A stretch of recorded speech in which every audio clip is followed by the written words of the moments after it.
Hulagu Khan رات کے اندھیروں میں شمشیر بکف آگے بڑھ رہا تھا اور عظیم الشان اسلامی سلطنت کے نگہبان ہاتھوں میں چنگ و رباب لیے ہوئے جھوم رہے تھے۔ پھر ہر طرف فتنہ و فساد کی آگ بھڑک اٹھی۔ سنگ سرخ سے بنے ہوئے سرب فلک محلات میں آگ لگی ہوئی تھی اور علم و حکمت کے ذخیرے سوکھی لکڑیوں کی طرح جل رہے تھے۔ شاندار تہذیب و تمدن کے تمام آثار وحشیوں کے نیزوں کی زد پر تھے۔ ہلاکو خان کے سامنے عالمانہ تقریریں کرنے والے بے شمار تھے، مگر وہ تلوار کے سوا کوئی زبان نہیں سمجھتا تھا۔ اس فتنہ عظیم کو صرف جرأت و شجاعت کے ہتھیاروں سے روکا جا سکتا تھا، مگر مسلمان بہت پہلے ان ہتھیاروں کو زنگ آلود سمجھ کر اپنے اسلحہ خانوں میں دفن کر چکے تھے۔ اس لیے چنگیز خان کا سفاک پوتا مسلمانوں کے سروں کے مینار بنا رہا تھا اور اہل بغداد ایک درندے سے تہذیب و شائستگی کی زبان میں رحم و کرم کی بھیک مانگ رہے تھے۔ پھر یوں ہوا، آگ اس گھر کو لگی ایسی کہ جو تھا جل گیا۔ اب ہلاکو خان کا رخ نیشا پور کی طرف تھا۔ یہاں بھی موت کی سرخ آندھی نے تباہی مچا دی۔ علم و حکمت کے کیسے تنا آور درخت جڑوں سے اکھڑ گئے۔ جن لوگوں نے کچھ دن پہلے بغداد کی شاہراہوں پر ایک مجذوب کو چیختے ہوئے دیکھا تھا، آج انہیں اس پاگل انسان کی باتیں یاد آ رہی تھی، مگر وقت گزر چکا تھا۔ اچانک خبر آئی کہ تاتاریوں نے حضرت شیخ فرید الدین عطار جیسے بزرگ کو بھی شہید کر دیا۔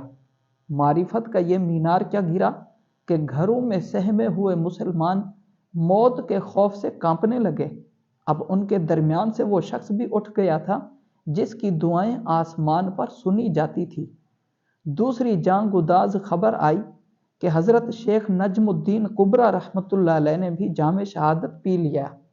اس طرح کہ آپ نے خانقاہ سے بہر آ کر آخری سانس تک ہلاکو کی فوج سے جنگ کی اور مرتے وقت اپنی قوم کو ایک ہی پیغام دیا کہ مکانوں کو چھوڑ کر میدان کارزار میں نکل آؤ۔ حضرت نجم الدین کبریٰ کی شہادت نے مسلمانوں کی امید کی آخری کرن بھی بجھا دی تھی۔ معرفت کے اس بلند ترین مینار کے زمین پر گرتے ہی زلزلہ آ گیا تھا اور ظلم و ستم کی رات مزید طویل ہو گئی تھی۔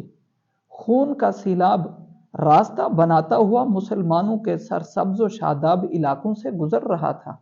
اب ہلاکو خان کے لہو آشام لشکر کا رخ شام کے شہر کونیا کی جانب تھا۔ اس لشکر کی سالاری بیجو خان کو سونپی گئی تھی۔ بیجو خان نے اپنی فوجیں شہر کے چاروں طرف پھیلا دیں اور کونیا کا محاصرہ کر لیا۔ چند روز تک تو اہل شہر کو خوف اور دہشت کے سوا کسی تکلیف کا احساس نہیں ہوا، مگر جب محاصرے نے طول پکڑا تو کونیا کے باشندوں کا سامان رست بند ہو گیا، جس سے ہر طرف بدحواسی پھیل گئی۔ اہل شہر میں مشورے ہونے لگے۔ کسی نے کہا بیجو خان سے مصالحت کی بات کی جائے اور اس کے مطالبات مان کر اس عذاب سے نجات حاصل کی جائے۔ فوراً ہی دوسرے شخص نے جواب دیا، ہلاکو خان مسلمانوں کے خون کا پیاسا ہے، وہ علل اعلان خود کو خدا کا قہر کہتا ہے، اس کے نزدیک امن و عافیت جیسے الفاظ کوئی مفہوم و معنی نہیں رکھتے۔ پھر کیا ہوگا؟ ہر زبان پر ایک ہی سوال تھا۔ آخر جب تمام ذہن سوچتے سوچتے مفلوج ہو گئے تو امیروں کی محفل میں ایک پریشان حال شخص داخل ہوا۔ اس مفلس انسان کو دیکھ کر دولت مندوں کی پیشانیوں پر بل پڑ گئے، مگر وہ لوگوں کے احساسات سے بے نیاز اندر چلا آیا اور بدمستوں کے درمیان کھڑے ہو کر باروب لہجے میں کہنے لگا، لوگو تمہیں کیا ہو گیا ہے کہ تم اپنے ایک ہم مذہب کو دیکھ کر بدحواس ہو گئے ہو؟ میں تم سے بھیک مانگنے نہیں آیا ہوں کہ مجھے دیکھ کر تمہارے چہروں پر نفرت برسنے لگی ہے۔ اسی تنگ دلی اور بے ضمیری نے تمہیں یہ خوفناک دن دکھائے ہیں۔ تم اپنے عشرت گدوں میں شراب سرخ سے دل بہلاتے رہے اور مخلوق خدا اپنے خون میں نہاتی رہی۔ اب دولت کے یہ ذخیرے لے کر کہاں جاؤ گے کہ زمین تم پر تنگ ہو چکی ہے اور آسمان بہت دور ہے۔ یہ کہہ کر وہ اجنبی کچھ دیر کے لیے خاموش ہو گیا۔ پوری محفل پر سکوت مرگ طاری تھا۔ ہر شخص کے چہرے سے ظاہر ہوتا تھا جیسے وہ نزا کی حالت میں گرفتار ہو۔ میں تمہیں صرف یہ بتانے کے لیے آیا ہوں کہ اس قہر آسمانی کا بس ایک ہی علاج ہے۔ اجنبی نے کچھ دیر خاموش رہنے کے بعد کہا، ہاں ہمیں بتاؤ۔ تمام امراء بیک زبان چیخنے لگے، ہم اپنے سیم و زر کے سارے انبار لٹا دیں گے۔ خدا کے لیے ہمیں اس اذیت ناک صورتحال سے نجات دلاؤ۔ ہم گزرنے والے ہر لمحے کے ساتھ مرتے ہیں اور پھر دوسری ساعت میں جی اٹھتے ہیں۔ ہلاکو خان کی دہشت ہمیں وقت سے پہلے ہی مار ڈالے گی۔ سب کے سب گداگروں کی طرح چیخ رہے تھے، اس درویش کے پاس جاؤ جو تمہارے عشرت گدوں پر تھوک کر اپنی خانقاہ میں گوشہ نشین ہو گیا ہے۔ اجنبی نے نہایت تلخ لہجے میں کہا۔ اس کے ایک ایک لفظ سے اہل محفل کے لیے شدید نفرت کا اظہار ہو رہا تھا۔ وہ تمہارے سیم و زر کے ذخیروں کا محتاج نہیں، وہ تو خود شہنشاہ ہے، ایسا شہنشاہ جس کے سامنے ہلاکو کے سپاہی بھی حقیر کیڑوں سے زیادہ اہمیت نہیں رکھتے۔ اس کے پاس جاؤ، اگر وہ دعا کے لیے ہاتھ اٹھا دے تو ممکن ہے تمہارے سروں پر آگ کے شعلوں کی بجائے ابر رحمت برس جائے۔ اللہ اس کی بہت سنتا ہے۔ اجنبی کی باتیں سن کر اہل مجلس بدحواسی کے عالم میں کھڑے ہو گئے۔ وہ اسی وقت درویش کے آستانے پر حاضر ہونا چاہتے تھے۔ سنو، اجنبی نے پکار کر کہا، وہ آسانی سے نہیں مانے گا۔ اس کے دروازے پر بھکاریوں کی طرح جانا۔ وہ تمہاری قیمتی پوشاکوں اور زر نگار قباؤں سے نفرت کرتا ہے۔ یہ کہہ کر اجنبی محفل سے نکل گیا۔ تھوڑی دور تک لوگوں نے اسے جاتے دیکھا اور پھر وہ اچانک نظروں سے غائب ہو گیا۔ تمام لوگ اس بات پر حیران تھے کہ وہ کون تھا، کیوں آیا تھا اور یکا یک کہاں غائب ہو گیا۔ یہ ایک بڑا اہم واقعہ تھا، مگر لوگوں کے پاس سوچنے کے لیے وقت نہیں تھا۔ وہ انسان ہی صحیح لیکن فرشتہ رحمت بن کر آیا تھا۔ اس نے آگ اور خون کے درمیان گھرے ہوئے لوگوں کو سلامتی کی راہ دکھائی تھی۔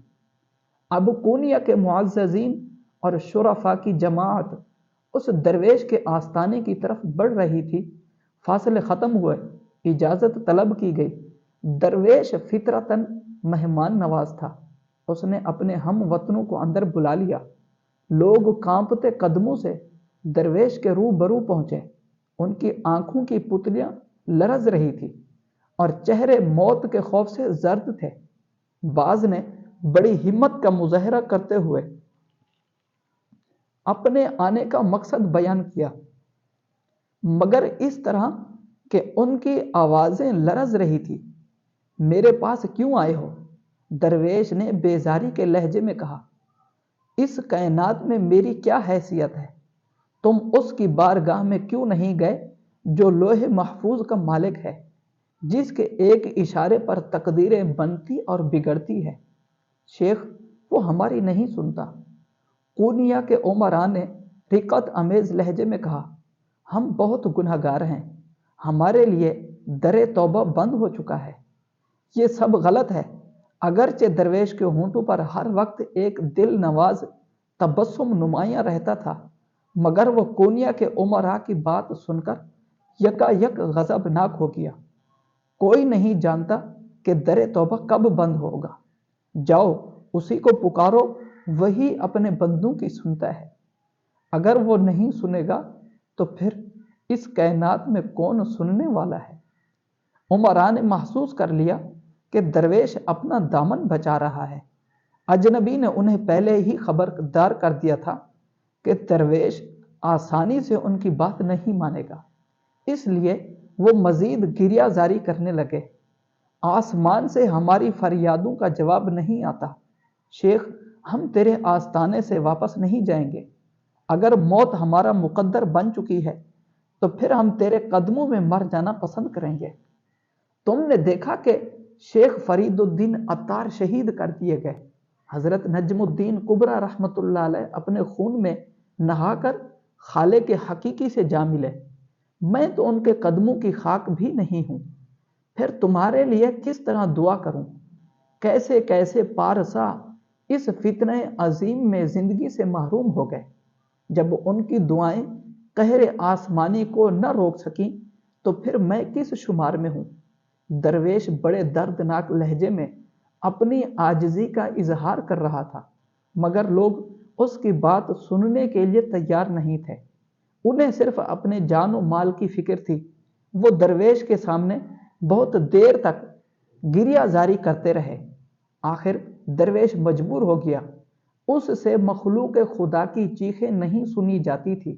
وہ اٹھا اور اپنا مسلح لے کر خانقاہ سے نکل گیا۔ لوگوں نے بڑی حیرت سے درویش کے طرز عمل کو دیکھا۔ وہاں موجود ہر شخص یہی سمجھ رہا تھا کہ درویش ان کے شور فغاں سے تنگ آ کر خانقاہ کو چھوڑ کر چلا گیا ہے۔ پورے مجمع پر کچھ دیر کے لیے سکوت مرگ سا طاری رہا، پھر تمام لوگ خانقاہ سے باہر نکل آئے اور درویش کو دیکھنے لگے، جو ساری دنیا سے بے نیاز تیز تیز قدموں کے ساتھ ایک سمت چلا جا رہا تھا۔ قونیہ کے تمام شرفاء اور امراء درویش کو خاموشی سے دیکھتے رہے، مگر کسی میں اتنی ہمت نہیں تھی کہ وہ اس کے پیچھے جاتے۔ بس درویش کے چند خادم بے قرار ہو کر اپنے مخدوم کے پیچھے بھاگے۔ ان کے لیے اس مرد قلندر کا یہ انداز ناقابل فہم تھا۔ خادم درویش کے قریب پہنچ گئے، مگر اس سے یہ پوچھنے کی جرات نہ کر سکے کہ وہ کہاں جا رہا ہے۔ درویش جس طرف سے بھی گزرتا تھا، کچھ لوگ اس کے ہمراہ ہو جاتے تھے، مگر اس نے نظر اٹھا کر بھی ان کی طرف نہیں دیکھا۔ اب وہ شہر کی حدود سے باہر نکل آیا تھا۔ اس کے ہمراہ چلنے والے خوف سے لرزنے لگے تھے۔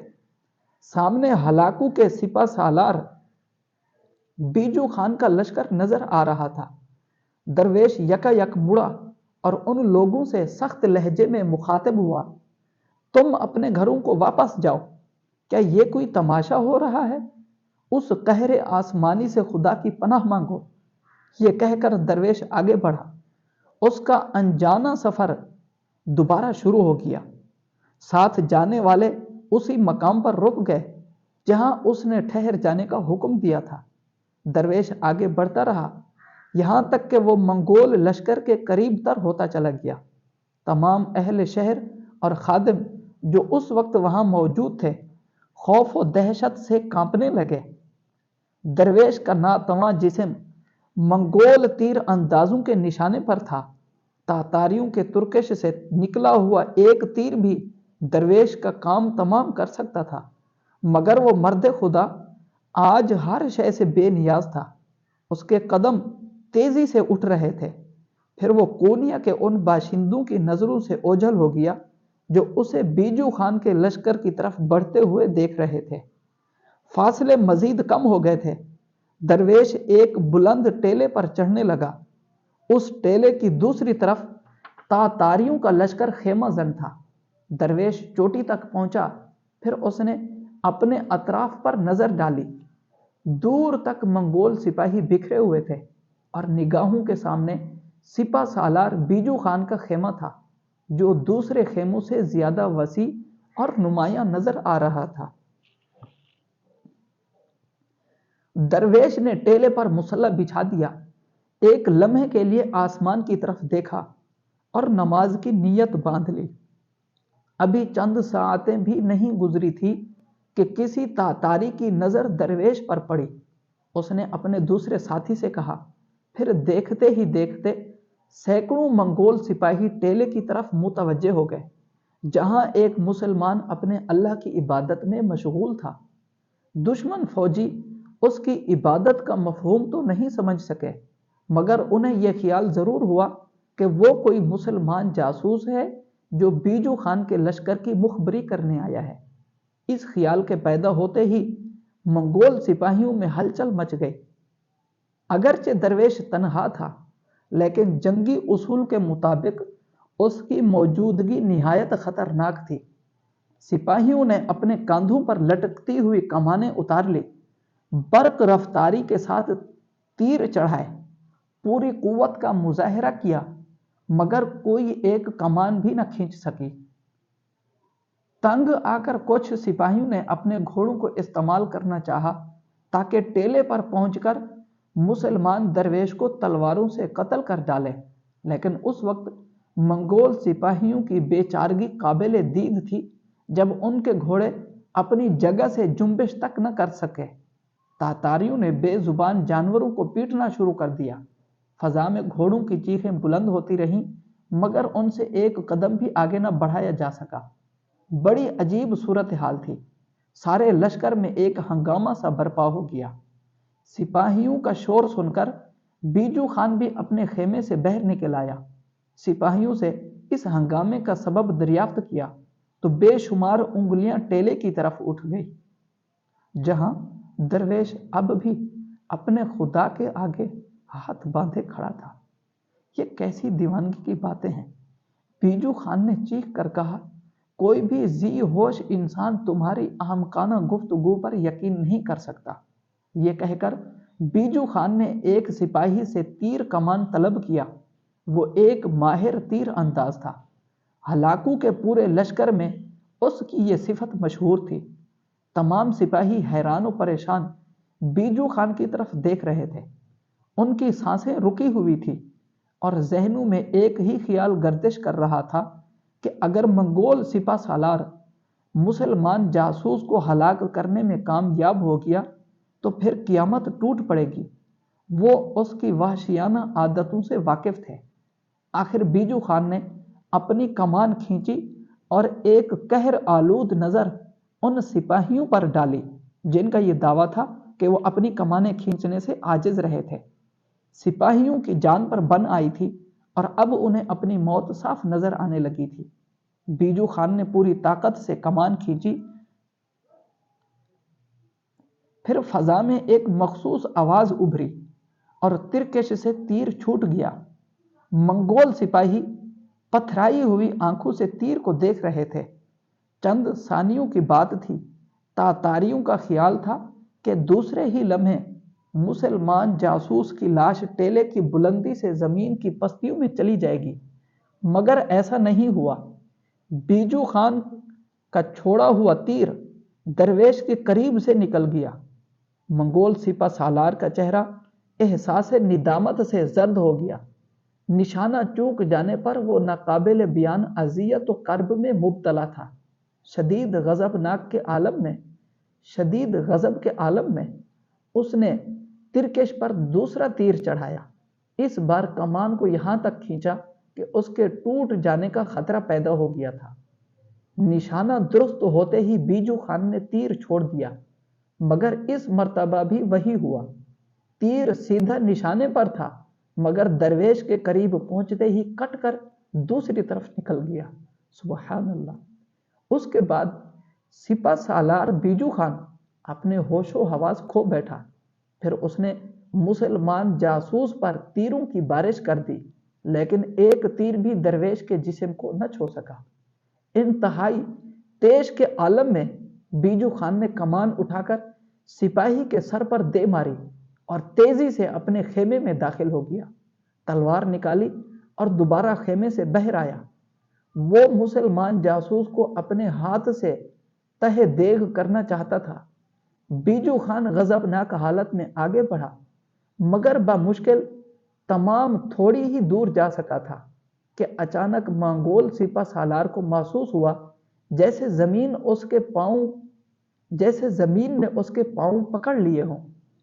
وہ بہت دیر تک ہوا میں اپنی شمشیر لہراتا رہا۔ اس کے ہاتھ مسلسل گردش کر رہے تھے، مگر ٹانگیں پتھر کی ہو کر رہ گئی تھی۔ آخر وہ اپنی بے کسی پر رو پڑا۔ اس نے گھبرا کر سپاہیوں کی طرف دیکھا۔ سب کے سب سر جھکائے ہوئے کھڑے تھے۔ اے جادوگر، ہمیں معاف کر دے۔ اچانک بیجو خان کی تیز آواز فضا میں گونجی، ہم کونیا کا محاصرہ اٹھا کر واپس جا رہے ہیں۔ اے عظیم ساحر، یعنی اے بڑے جادوگر، اے عظیم ساحر، ہمیں جانے دے کہ ہم غلطی سے تیرے علاقے میں آ گئے تھے، ہماری بھول کو درگزر کر، بے شک تو اس مملکت کا شہنشاہ ہے، ہمیں اجازت دے کہ ہم اپنے گھروں کو واپس لوٹ جائیں۔ منگول سپہ سالار بیجو خان اس طرح فریاد کر رہا تھا جیسے واقعتاً وہ کسی طاقتور شہنشاہ سے رحم کی بھیک مانگ رہا ہو۔ ابھی بیجو خان کے الفاظ کی گونج باقی تھی کہ یکایک اس کے پیروں میں خون کی گردش بحال ہو گئی۔ منگول سپہ سالار نے اپنی تلوار نیچے کر لی اور سر جھکائے ہوئے خیمے میں واپس آ گیا۔ کچھ دیر پہلے جس شخص کو جاسوس کے نام سے پکارا جا رہا تھا، اب وہی بے اسلحہ اور نہتا انسان فاتح ٹھہرا تھا، اور بیجو خان جیسا طاقتور دشمن ناکام و نامراد لوٹ رہا تھا۔ جب منگول سپاہی کونیا کی حدود سے باہر نکل رہے تھے، اس وقت بیجو خان کی آواز صاف سنائی دے رہی تھی۔ وہ اپنے فوجیوں سے کہہ رہا تھا، گھوڑوں کی رفتار تیز کر دو، یہ پورا علاقہ جادو کے زیر اثر ہے۔ اس بوڑھے ساحر نے ہر چیز کو باندھ کر رکھ دیا ہے۔ ان الفاظ کے ادا ہوتے ہی گھوڑوں کی پشت پر تازیانے برسنے لگے، فضا حیوانوں کی چیخوں سے گونجنے لگی، راستوں سے گرد و غبار اٹھا، اور پھر فتنہ ہلاکو کا نقیب کسی نامعلوم منزل کی طرف بڑھ گیا۔ شہر کونیا کے باشندے بہت خوش تھے۔ ایک درویش کی دعاؤں کے سبب ان کے سروں سے عذاب آسمانی ٹل گیا تھا۔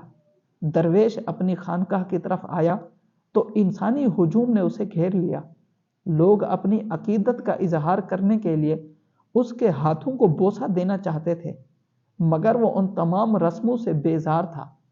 اس نے انتہائی تلخ لہجے میں لوگوں کو مخاطب کیا، اگر آج نافرمانوں کی جماعت قہر خداوندی سے بچ گئی تو کل خیر نہیں، اس سے پہلے کہ دردناک عذاب تمہیں آ پکڑے۔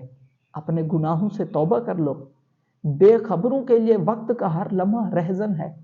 اپنے ایمان کی حفاظت کرو، ورنہ وقت کے بے رحم قزاق تمہارا سب سے قیمتی سرمایہ لوٹ کر لے جائیں گے۔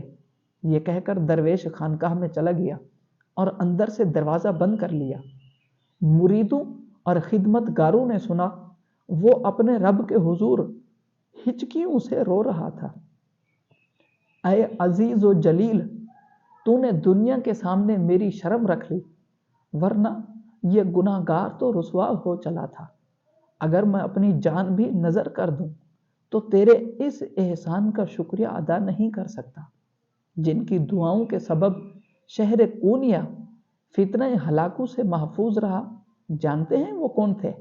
وہ درویش مولانا جلال الدین رومی تھے۔ سبحان اللہ۔ مولانا روم کا خاندانی نام محمد تھا۔ جلال الدین آپ کا لقب اور عرفیت مولا روم۔ آپ 604 ہجری میں پیدا ہوئے اور بلخ کے مقام پر پیدا ہوئے۔ مولانا روم کا سلسلہ نسب خلیفہ اول حضرت ابوبکر صدیق رضی اللہ عنہ تک براہ راست پہنچتا ہے۔ مولانا روم کے پردادا حضرت حسین بلخی بہت بڑے صوفی اور صاحب کمال بزرگ تھے۔ امرائے وقت ان کا بہت احترام کرتے تھے، یہاں تک کہ خوارزم شاہ جیسے باجبروت حکمران نے اپنی بیٹی کی شادی مولانا روم کے دادا سے کر دی تھی۔ علم و فضل کے ساتھ اس خاندان کو دنیاوی عزت و توقیر بھی حاصل تھی۔ مولانا جلال الدین رومی کے والد کا نام شیخ بہاؤالدین تھا۔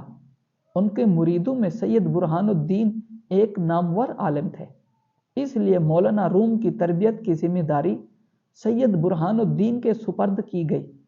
مولانا روم نے اکثر ظاہری علوم انہی بزرگ سے حاصل کیے۔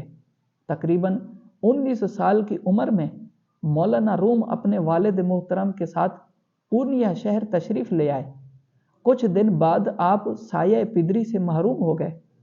شفیق مہربان باپ سے دائمی جدائی ایک بڑا جان گداز سانحہ تھا۔